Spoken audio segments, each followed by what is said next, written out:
Jumpa lagi di Vestok, channel yang membahas mengenai keuangan, bisnis, dan juga investasi. Terima kasih pada teman-teman yang sudah klik video ini untuk kembali kita membahas bedah emiten. Kali ini kita akan membahas salah satu bank daerah, yaitu Bank Jabar atau BJBR ya teman-teman ya. Bagi teman-teman yang baru join, langsung saja klik subscribe karena nanti tiap minggu kita akan membahas bedah emiten yang ada di Bursa Saham Indonesia. Langsung saja kita masuk ke pembahasannya. Bank Jabar atau PT Bank Pembangunan Daerah Jawa Barat dan Banten Tbk. Ini adalah salah satu bank daerah yang didirikan oleh pemerintah Belanda pada masa kolonial pada tahun 1915. Dan pada tahun 1961 pemerintah Indonesia ini melakukan naturalisasi bank tersebut dan mengubah namanya menjadi Bank Karya Pembangunan Daerah Jawa Barat. Saat ini Bank Jabar ini memiliki nama Bank BJB pada tahun 2010 tepatnya teman-teman ya. Selain menyediakan produk dan layanan perbankan umum, Bank Jabar ini juga memiliki 4 anak perusahaan, yaitu Bank BJB Syariah, BJB Sekuritas, BPR Karya Utama Jabar, dan BPR Intan Jabar. Sebagai sebuah organisasi, Bank Jabar ini memiliki visi utama ingin menjadi bank pilihan utama Anda. Dan untuk mencapai visi yang clear tersebut, misinya adalah ada 2. Yang pertama, memberikan kontribusi dan berpartisipasi sebagai penggerak dan mendorong laju perekonomian daerah. Dan yang kedua, menjadi partner utama pemerintah daerah dalam pengelolaan keuangan. Saya rasa visinya sangat clear ya teman-teman ya. Dan misinya cukup solid untuk mendukung tercapainya visi. Kita bisa lanjutkan pembahasan.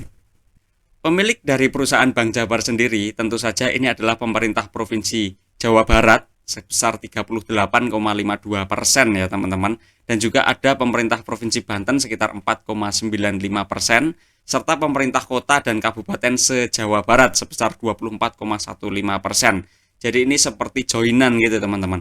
Sisanya ada di masyarakat sebesar 24,45%. Ada juga pemerintah kota dan kabupaten se-Banten. Jadi ada Jawa Barat, ada Banten, ada pemerintah kota dan kabupaten se-Jawa Barat dan juga Banten.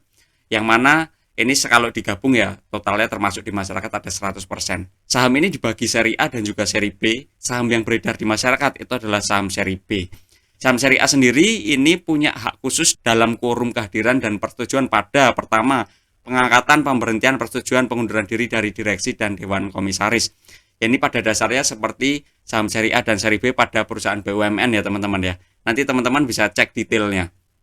Nah, yang perlu diketahui di sini adalah Bank Provinsi Jawa Barat ini punya sahamnya sebesar 38,52, masyarakat sebesar 24,45, dan pemerintah se-Jawa Barat maupun se-Banten ini kalau di total sekitar 37,03%. Kalau di laporan keuangan ini didetailkan ada masing-masingnya seperti apa.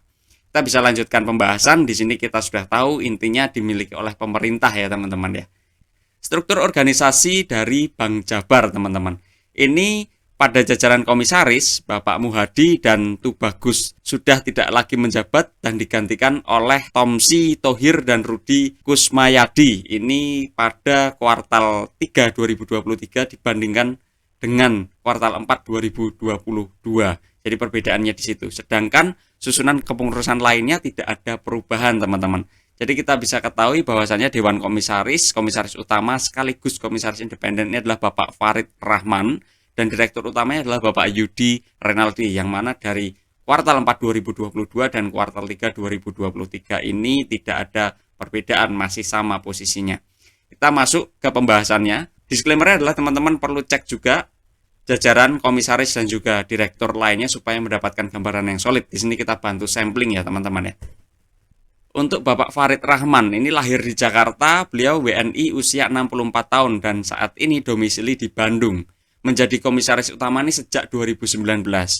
Beliau untuk latar belakang pendidikannya cukup bagus ya teman-teman ya. S2 terakhir itu di Master Bidang Bisnis Administrasi dari Golden State University San Francisco di Amerika Serikat. Beliau juga sudah punya sertifikat manajemen risiko level 5 oleh LSPP di tahun 2018. Pengalaman kerja dan rangkap jabatan yang tercatat, ini beliau sebagai direktur di Medco Inti Dinamika sejak 2012 sampai saat ini. Beliau juga menjadi komisaris utama di Bank Himpunan Saudara dari 2012 sampai 2019. Jadi sebelumnya beliau lama di Bank Himpunan Saudara. Kalau nggak salah ini SDRA ya teman-teman ya. Beliau lama di situ karena beliau sejak 1994. Artinya pengalaman perbankan beliau ini sudah cukup solid teman-teman. Sedangkan Bapak Yudi Renaldi ini lahir di Bogor, beliau usia 58, WNI dan domisilinya di Bandung. Menjadi direktur utama ini sejak 2019.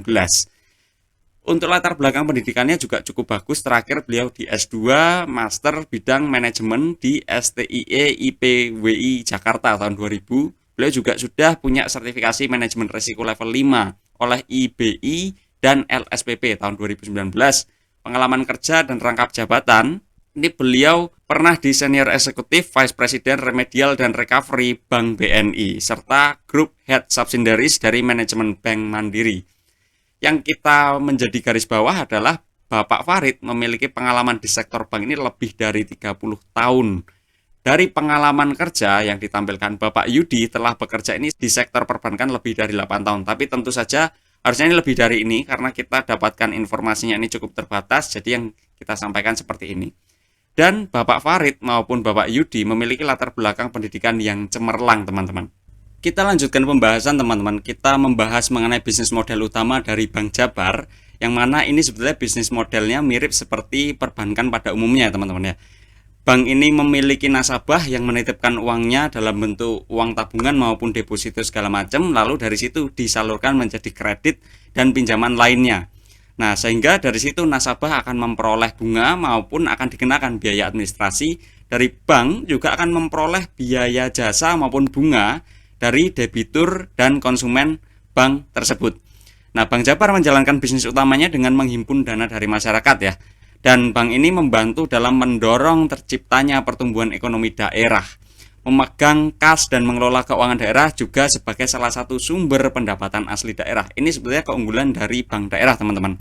Kita ketahui lebih dalam kalau bisnis modelnya seperti ini, seperti bank, tentu keunggulan utamanya adalah membutuhkan modal yang relatif rendah karena dapat di-leverage atau diungkit dengan menggunakan dana pihak ketiga atau dana masyarakat. Kelemahan utamanya ya tentu membutuhkan tingkat ketelitian yang sangat tinggi dalam menjalankan bisnis dengan leverage yang tinggi teman-teman. Ini sudah menjadi nature bisnis dari perbankan. Kita bisa lanjutkan pembahasan teman-teman. Lanjutannya dari bisnis model di Bank Jabar sendiri, areanya kita bisa ketahui ya teman-teman ya. Ini sudah ada di Sumatera, sudah ada di Jawa, sebagian ada di Kalimantan dan juga di Sulawesi maupun di Pulau Bali. Untuk produk dan jasanya ada consumer dan juga retailer banking, lalu ada MSME, ada corporate and commercial banking, treasury, international and transaction banking, serta digital banking dan other services. Di sini teman-teman ingin mendalaminya bisa membaca dari laporan tahunan ya teman-teman. Tapi di sini kita ketahui bahwasannya areanya memang area utama itu di Jawa Barat, tapi mereka untuk kantornya sudah tersebar teman-teman. Kita bisa lanjutkan pembahasan. Segmen operasinya dari laporan keuangan dan laporan tahunan ini mereka membaginya berdasarkan segmen konvensional dan juga segmen syariah. Kalau segmen konvensional sendiri ini merupakan produk pinjaman, produk dana pihak ketiga dan jasa layanan. Bank konvensional ini segala aktivitas perputaran uang mengacu pada kesepakatan internasional dan nasional serta berdasarkan hukum formil negara. Sedangkan kalau syariah sendiri ini beroperasi sesuai dengan prinsip-prinsip syariah yang mana dalam implementasinya mengacu kepada syariah Islam yang berpedoman pada Al-Quran dan juga hadis. Nah, ini mungkin teman-teman ada yang memahami lebih dalam perbedaannya seperti apa, bisa diskusi di komen ya teman-teman ya, supaya diskusi di komennya aktif. Kita lanjutkan pembahasannya. Untuk keunggulan kompetitif dari Bank Jabar, kalau kita lihat ada dua. Ini terutama terkhusus untuk bank daerah dan juga Bank Jawa Barat sendiri ya. Sumber modal utama yang kuat dan lokasi yang strategis teman-teman. Kenapa sumber modal utamanya kuat itu? Karena Bank Jabar ini menjadi salah satu bank daerah dengan modal terbesar. Bank daerah punya keuntungan dapat memiliki akses permodalan dan pengelolaan uang daerah. Yang mana hal ini tentu membantu bisnis karena sudah pasti ada modal yang dapat dikelolanya.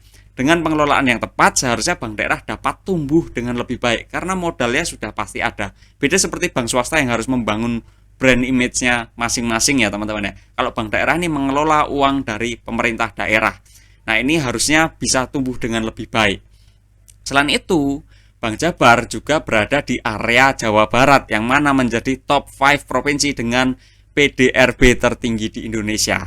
Semakin tinggi PDRB artinya semakin tinggi juga perputaran uang yang ada di daerah tersebut, sehingga peran dari bank akan sangat membantu dan saling menguntungkan.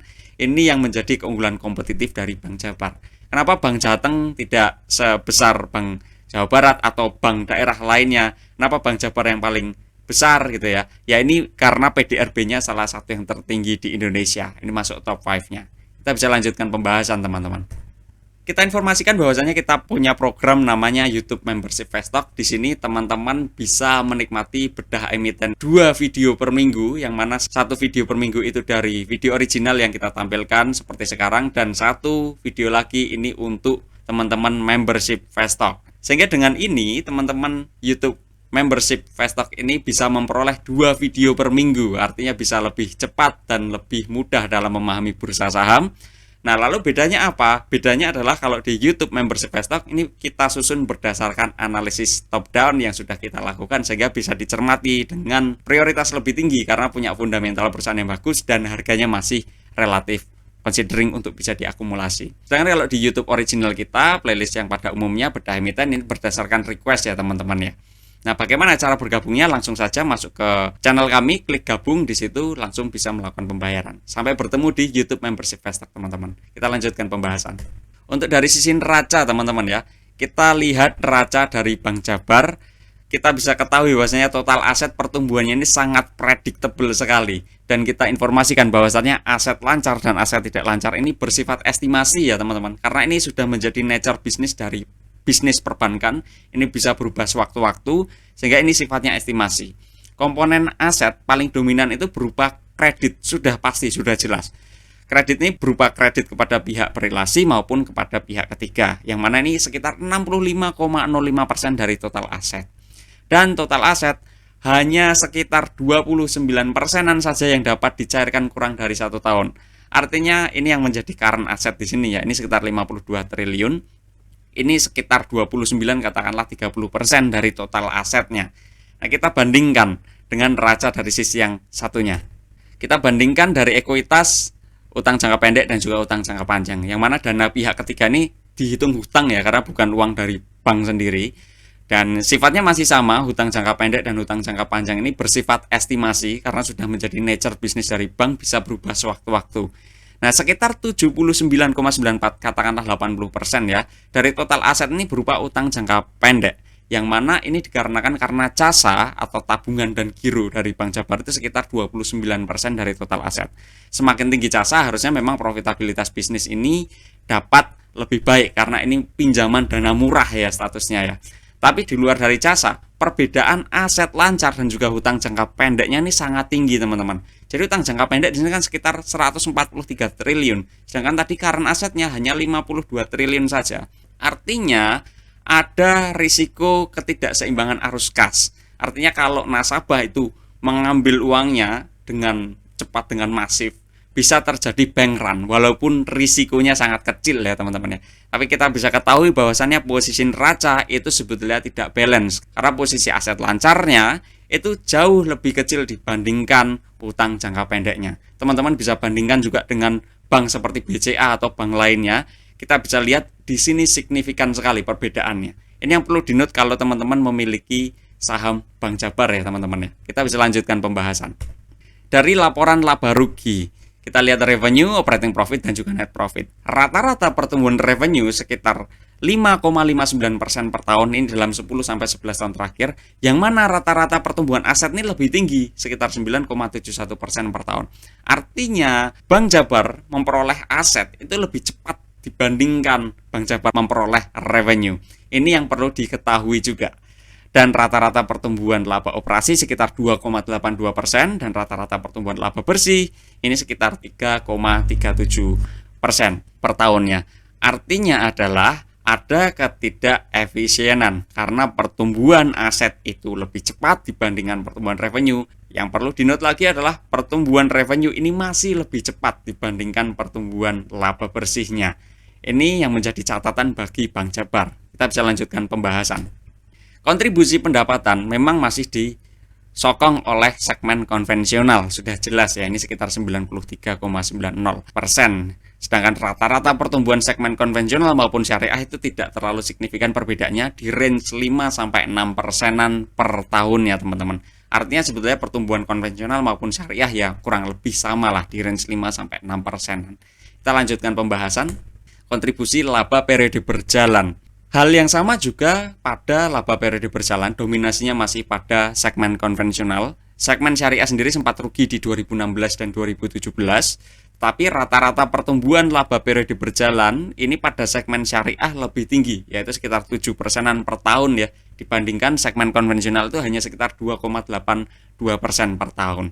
Kita bisa lanjutkan pembahasan teman-teman. Arus kas. Ini sudah menjadi nature bisnis dari perbankan maupun perkreditan ya teman-teman ya. Bisnis dengan membagikan kredit. Arus kas sudah pasti tidak stable arus kas operasi ya, karena uang masuk dan uang keluar untuk kredit ini kan menjadi arus kas operasional. Di sini pasti akan tidak mencerminkan berapa yang dia peroleh. Itu tidak bisa tercerminkan dari arus kas operasinya. Nah, yang bisa digarisbawahi di sini adalah Bank Jabar relatif rutin dalam berinvestasi dalam pembelian aset tetap dan juga Bank Jabar rutin dalam membagikan dividen. Ini yang biasanya investor suka ya teman-teman ya. Kita bisa lanjutkan pembahasan. Kita informasikan bahwasannya teman-teman juga bisa membagikan super komen dan juga super thanks kepada Vestok. Terima kasih sepenuhnya pada teman-teman yang sudah memberikan super komen maupun super thanks. Seluruh tim kami mengucapkan terima kasih karena sepenuhnya yang teman-teman berikan ini untuk pengembangan organisasi. Nah, bagi teman-teman yang ingin membagikan itu bisa langsung titik 3, klik bagian terima kasih. Sepenuhnya yang teman-teman bagikan itu untuk kita mengembangkan organisasi yang pada akhirnya untuk mencapai visi perusahaan, yaitu untuk meningkatkan literasi keuangan di Indonesia. Pada akhirnya bisa meningkatkan pertumbuhan ekonomi dan mempercepat laju pertumbuhan ekonomi. Kita lanjutkan pembahasan teman-teman. Ya, kita lanjutkan pembahasan teman-teman. Saat ini kita membahas dari sisi rasio profitabilitas atau rasio keuntungan dari Bank Jabar. Rata-rata net profit margin dalam 10-11 tahun terakhir itu sekitar 13,62% per tahun. Sedangkan rata-rata return on equity dalam 10-11 tahun terakhir itu sekitar 14,77% per tahun. Yang mana sebetulnya tingkat profitabilitas ini relatif moderat ke arah tinggi ya teman-teman ya. Dan kita bisa ketahui bahwasanya fluktuasinya itu sebenarnya hanya naik turun saja, tidak ada tren yang terlalu signifikan. Ya, ini memang sangat tergantung dari tingkat suku bunga acuan dari bank sentral. Tapi kita lihat sebetulnya Bank Jabar masih bisa menjaga tingkat profitabilitasnya di level yang moderat ke arah tinggi teman-teman. Ini satu hal yang bagus. Kita bisa lanjutkan pembahasan. Rasio likuiditas, ini yang tadi sempat kita singgung di sisi neraca teman-teman. Rasio likuiditas ini Bank Jabar ini selalu pada posisi yang sebetulnya relatif berisiko. Hal ini bisa terjadi karena apa ya? Karena current asetnya tadi yang bisa dicairkan itu dalam kurang dari 1 tahun itu jauh lebih kecil dibandingkan pinjaman jangka pendeknya. Walaupun relatif kecil kemungkinan terjadinya bank run, tetapi ketika banyak uang yang ditarik, otomatis aset yang bisa dilikuidasi itu tidak akan mencukupi teman-teman. Kecuali di force, dipaksa ya teman-teman, itu bisa. Walaupun relatif kecil risikonya, tetapi di sini kita sudah menggarisbawahi ini sudah kelihatan dari sisi neraca, dari sisi aset lancar maupun pinjaman jangka pendek itu sangat signifikan perbedaannya. Ini yang perlu digarisbawahi. Kita bisa lanjutkan pembahasan. Dari rasio solvabilitas, tingkat debt equity rasionya trennya sebetulnya meningkat walaupun pertumbuhannya tipis, dan tingkat debt equity ratio ini di 1000-an%, yang mana ini sudah cukup tinggi. Artinya Bank Jabar ini mampu menarik minat masyarakat untuk menyimpan dana di situ. Kalau kita diskusi dengan orang-orang yang berada di sana, memang masyarakat Jawa Barat ini punya sense of belonging yang cukup tinggi ya teman-teman ya terhadap bank daerahnya. Ada pride tersendiri. Nah, ini silakan teman-teman yang berada di Jawa Barat maupun yang mengetahui exactnya seperti apa bisa diskusi di komen, karena kita juga melakukan analisis itu berdasarkan diskusi. Mungkin sampel kita juga kurang banyak, tapi kalau yang kita ketahui memang warga Jawa Barat sendiri ini cukup pride dengan adanya Bank Jabar. Ini kita bisa lanjutkan pembahasan teman-teman. Rasio keuangan lainnya dari sisi NPL teman-teman, kita bisa lihat sisi NPL brutonya ya.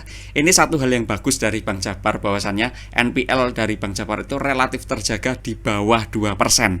Hal ini menunjukkan bahwasannya Bank Jabar ini mampu mengelola aset yang dimiliki, dan Bank Jabar mampu secara bijak memberikan kredit kepada konsumen atau nasabah yang layak diberikan kredit. Karena ini bisa konsisten di bawah 2%. Ini satu hal yang bagus ya. Kita bisa lanjutkan pembahasan. Dari sisi dividen yield, nah ini yang biasanya digemari oleh investor, holder atau pemegang saham dari Bank Jabar. Kita bisa ketahui dividen yield dari Bank Jabar rata-rata itu sekitar 6,16% per tahun. Kalau dividen yield Aksen ini sekitar 9,31% per tahun. Nah, bedanya apa? Dividen yield itu adalah tingkat dividen yang kalau kita beli sahamnya di harga penutupan tahun tersebut. Kalau dividen yield Aksen inilah tingkat dividen yang diterima ketika kita beli saham di harga tahun 2013. Artinya Bank Jabar ini sebetulnya kalau dari data 10-11 tahun terakhir ya ini cukup layak untuk di hold dalam periode waktu yang panjang karena dividen yield Aksennya lebih tinggi. Tinggal nanti di harga berapa valuasinya kan gitu. Nah, kita bisa lanjutkan pembahasan ya teman-teman. Nah, ini pembahasan dari sisi valuasi, kita bisa ukur dari dividen discount model, dari discounted cash flow sebenarnya juga bisa, tapi kita di sini gunakan dividen discount model dan juga price brand menggunakan PE ratio. Dividen diskon model asumsinya estimasi dividen per share itu sekitar Rp104,55 per lembar, discount rate sebesar 12 dan growth rate sekitar 5,59% per tahun. Dari hitungannya sebetulnya valuasinya di 1631. Sedangkan kalau kita menggunakan price brand, estimasi IPS sekitar Rp181,84 per lembar saham dan rata-rata PE ratio dalam 10-11 tahun terakhir sekitar 11,83. Artinya valuasi dengan price brand itu sekitar Rp2.151 per lembar. Kalau kita ambil rata-rata ya sekitar Rp1.800-Rp1.900 per lembarnya ya teman-teman ya. Kita bisa lanjutkan pembahasan. Kalau di harga penutupan 24 Februari ini di 1.215 ya, artinya masih under value, masih lebih murah dibandingkan valuasi bisnisnya. Kita bisa lanjutkan pembahasan teman-teman. Kesimpulannya adalah satu, Bank Jabar merupakan perusahaan yang bergerak di sektor finansial dengan bisnis utama adalah jasa perbankan yang areanya di Jawa Barat dan juga Banten. Bank Jabar punya neraca dengan risiko moderat ke arah tinggi, kemampuan mencetak laba bersih yang cukup konsisten dengan pertumbuhan moderat ke arah tinggi, arus kas yang berfluktuasi dan tingkat dividen yang relatif tinggi teman-teman. Di harga saat ini kami rasa Bank Jabar ini berada di bawah valuasi bisnisnya. Untuk tindakan akumulasi, teman-teman investor perlu mengetahui langkah perusahaan ke depan seperti apa dan disesuaikan dengan modal investasi yang dimiliki. Karena setiap tindakan investasi mengandung risiko teman-teman. Terima kasih pada teman-teman yang sudah menonton video ini sampai akhir. Terima kasih juga kepada tim dari Vestok yang sudah membantu terciptanya video ini. Drop juga di komen apa yang ingin dibahas selanjutnya. Teman-teman member juga silahkan drop di komen. Nanti akan kita buatkan mana yang bisa kita cermati bersama untuk di pembahasan berikutnya. Terima kasih dan sampai di video berikutnya. Selamat siang.